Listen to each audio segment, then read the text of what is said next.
Ben ritrovati cari telespettatori, come vedete alle mie spalle torniamo a parlare con l'Associazione di Consumatori Adiconsum Veneto, lo facciamo con Davide Cecchinato, Presidente regionale, grazie di essere qui con noi. Grazie a voi per l'invito e salve a tutti. Allora, è arrivato il momento, l'avevamo già preannunciato, perché ci sono determinate situazioni che si sono venute a creare per molti cittadini parecchio incresciose, pesanti da sostenere. Stiamo parlando di importi estremamente elevati di tante bollette e che le persone non si aspettavano o avrebbero dovuto prevedere di pagare, ma insomma adesso entreremo più nel merito specifico, e questi pesano nei bilanci familiari, pesano anche alla luce del fatto che la busta paga degli italiani non si è incrementata in modo così rilevante, dati OCSE, in virtù del fatto che comunque l'inflazione esiste, c'è un'inflazione tendenziale anche nel mese di marzo e che tante altre belle cose, non tanto belle, non tanto piacevoli, però qualche modo si può trovare per cercare di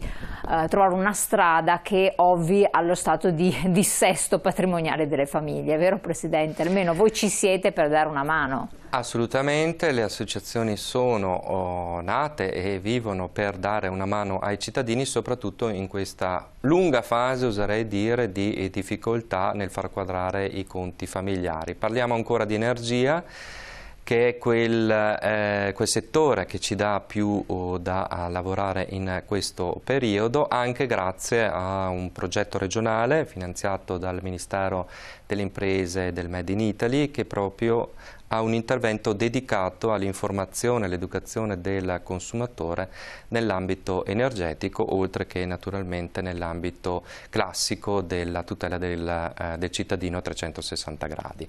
Come diceva giustamente lei poc'anzi, è un periodo piuttosto difficile, perché il settore energetico, anche se i prezzi sono soprattutto quelli dell'energia elettrica calati, ma impatta particolarmente sui bilanci familiari, perché mano a mano che è finito il periodo di crisi, dell'impennata dei prezzi che abbiamo conosciuto nei mesi scorsi, il governo ha tolto naturalmente gli interventi che andavano un po' a calmierare il costo della nostra bolletta energetica, e questo si sente perché nonostante l'energia elettrica in questo caso sia diminuita fortemente, comunque la reintroduzione ad esempio dell'aliquota IVA al 20 e oltre per cento, o la reintroduzione anche della piena degli oneri e degli altri componenti di prezzo della bolletta energetica ha fatto sì che il saldo alla fine sia addirittura più pesante rispetto al passato. Chiaramente il consumatore che cosa deve fare in questa fase? Deve innanzitutto, soprattutto a fronte della liberalizzazione del mercato, che per il gas è già intervenuta ad inizio anno, per l'energia elettrica invece interverrà con il luglio 2024, stare molto attento, leggere la bolletta, verificare e vagliare le offerte commerciali dei vari fornitori. Questa è l'azione più importante che tutti noi dobbiamo mettere in campo per essere sicuri di risparmiare, di non pagare troppo l'energia elettrica ed il gas. Lo so che non è semplice. Infatti stiamo approcciando a qualcosa che crea molta confusione nelle persone, perché sembra che un'offerta sia migliore di un'altra, però poi scopri che ci sono determinati servizi che non ti vengono dati o che quindi è difficoltoso. Il quadro è piuttosto complicato per due ordini di ragioni. Innanzitutto quello dell'energia è un settore molto normato e aggiornarsi in questo ambito non è facile neanche peraltro capire quali sono le dinamiche di composizione e di redazione delle bollette. Noi adesso riceviamo la cosiddetta bolletta 2.0, che è semplificata, che non ha tutte le voci di costo della bolletta standard che possiamo sempre richiedere al nostro fornitore, e già questa difficoltà nella lettura delle bollette mette in disagio naturalmente le persone, che però si devono abituare a leggere le bollette, perché ad esempio dobbiamo sapere ed essere certi che noi paghiamo il giusto e andare ad individuare quali sono i nostri consumi all'interno della bolletta elettrica oppure quella del gas. Per fare anche dei correttivi nei consumi stessi, cioè quindi quando si consuma troppo, al di là dei prezzi delle bollette, rettificare qualcosina.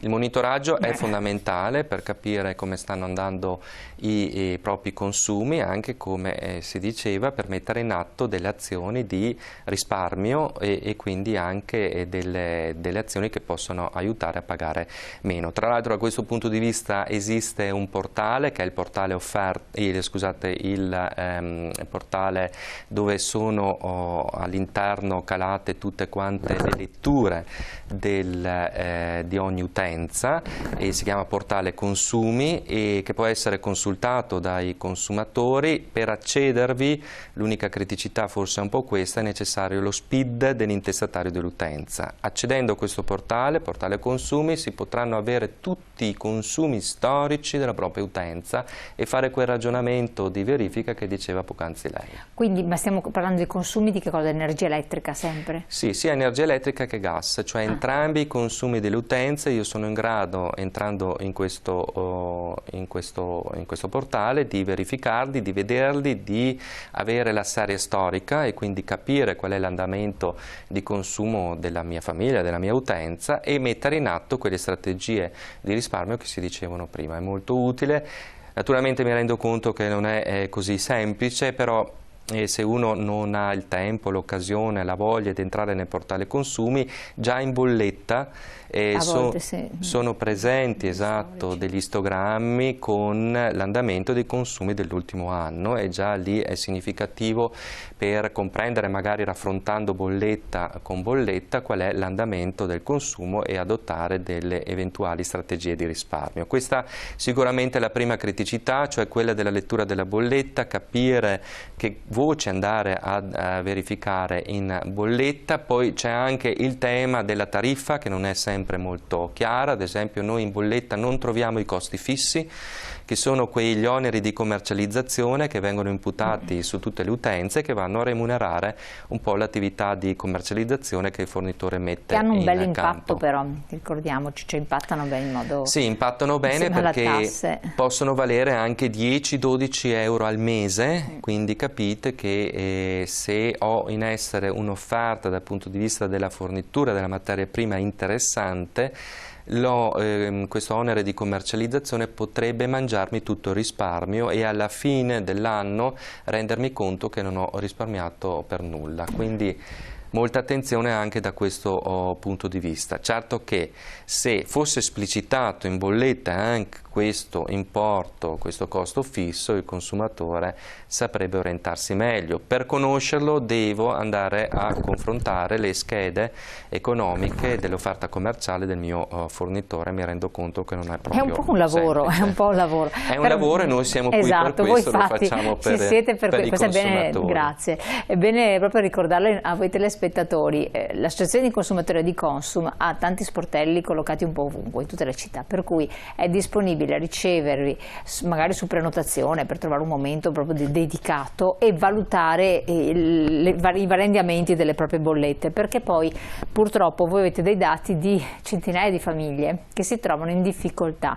Non pagare le bollette delle forniture energetiche in generale, oppure in generale le bollette, è molto grave, vero Presidente? Forse è meglio ricordarlo? Beh, direi di sì, è molto grave perché ha delle conseguenze immediate che poi possono portare anche non solo all'applicazione del cosiddetto coefficiente morosità se si cambia fornitore, ma anche delle conseguenze che possono comportare la sospensione o addirittura l'interruzione del E poi riattivarlo ha un costo? Cioè, se c'è assolutamente la ha un costo, e poi un costo anche per quanto riguarda il pagamento del debito a titolo di interessi, oltre che naturalmente i costi per la riattivazione, e quindi è meglio sempre intervenire prima che ci sia una situazione così di difficoltà conclamata, di disagio, di debito e di quant'altro. Ma volevo anche aggiungere, mentre lei parlava dei nostri sportelli, che proprio all'interno di questo progetto regionale i nostri sportelli in tutto il Veneto, in tutte le province, possono dare consulenza sulle bollette, lo possiamo fare anche online. Noi abbiamo attivato un servizio proprio deputato ai consumatori che vogliono un attimo capire di più il mondo dell'energia, orientarsi tra le varie offerte e verificare la propria bolletta, e per accedervi basta scrivere alla nostra email che è veneto@adiconsum.it. Quindi ci si iscrive e si ha così la possibilità di avere una consulenza, sostanzialmente, un supporto. Noi questa attività la facciamo gratuitamente e naturalmente sono informazioni orientative di massima per aiutare un po' il consumatore veneto all'interno di questo progetto a orientarsi nel settore dell'energia. Chi vuole può anche, ad esempio, inviarci le bollette, anche se su questo dopo voglio fare una precisazione per avere un approfondimento su se si paga il giusto, se ci sono altre offerte in essere, insomma una sorta di check-up della bolletta, certo, per tutti i consumatori. Attenzione alle bollette, questo infatti, che volevo dire, non cedetele a terzi se non li conoscete, se non siete sicuri di che uso ne fanno, perché in bolletta ci sono tutte le informazioni sufficienti, necessarie per cambiare fornitore. Bravo, questo è importante. Utilizzano proprio questo stratagemma di visione delle bollette, se le fanno inoltrare, se le fanno dare, le fotografano, se vengono a casa nostra con i loro cellulari, e sebbene dopo noi diciamo che non vogliamo concludere alcun contratto con loro, con le informazioni che trovano in bolletta purtroppo possono attivare un contratto falsamente. Naturalmente è un'azione truffaldina, però c'è già stata segnalata ed è purtroppo piuttosto frequente. Ecco, quindi attenzione anche a questo, perché è vero, vengono persone a casa chiedendo: posso soltanto vedere la bolletta per farvi capire una cosa, in quel momento la vedono, la fotografano e tutto può incominciare. Una cosa molto interessante che voi avete attuato, tra l'altro, è il discorso di dare una risposta ai cittadini se uno può tornare o meno al mercato tutelato, sì, perché certi si sono detti: ma a questo punto posso tornare indietro una volta usciti? Assolutamente sì, intanto che il mercato tutelato esisterà. Per il gas non esiste più, esiste solo per i clienti vulnerabili, cioè solo per determinate tipologie di soggetti, ultra 75 anni, beneficiari del bonus o altre situazioni particolari. Per l'energia elettrica invece il mercato tutelato dell'energia appunto verrà abolito a luglio 2024. Quindi tra poco, insomma. Tra poco, però io fino a luglio posso chiedere al fornitore di rientrare nel mercato tutelato se fossi in quello libero. Per farlo e per sapere qual è il fornitore che nella mia zona fornisce questo servizio, perché non è detto che tutti lo facciano, e ARERA, che è l'autorità di regolazione del settore, ha proprio lanciato un portale dove è possibile capire, mettendo la propria città di residenza, qual è il fornitore che mi può fornire il servizio di maggior tutela. Ma perché uno dovrebbe fare questo tipo di gioco, diciamo, visto che poi a luglio... Allora, in effetti la maggior tutela alla lunga è un servizio all'interno del quale si risparmia. Ci sono delle situazioni nel mercato libero dove si paga davvero di più, e quindi può essere che convenga approfittare del mercato tutelato fino alla fine, però in effetti con un'abolizione così prossima il ragionamento che si deve fare è quello di uno screening di tutte quante le offerte commerciali dei vari fornitori e presceglierne una già adesso nel mercato libero che ci aggrada di più, ci soddisfa di più e anche dal punto di vista economico è più vantaggiosa, perché comunque la data di luglio 2024 è veramente prossima, però nulla toglie che chi vuole tornare nel mercato tutelato lo possa fare, siccome anche noi associazioni abbiamo denunciato degli atteggiamenti ostruzionistici per transitare, tornare nel mercato tutelato, è bene che l'autorità in questo caso si sia attivata e abbia messo a servizio questo sito, perché rende le cose più semplici, più chiare. In effetti tanta chiarezza è necessaria nel settore dell'energia, sia dal punto di vista delle bollette, sia dal punto di vista delle offerte commerciali, e quindi meglio qualcosa in più che qualcosa in meno. Assolutamente sì.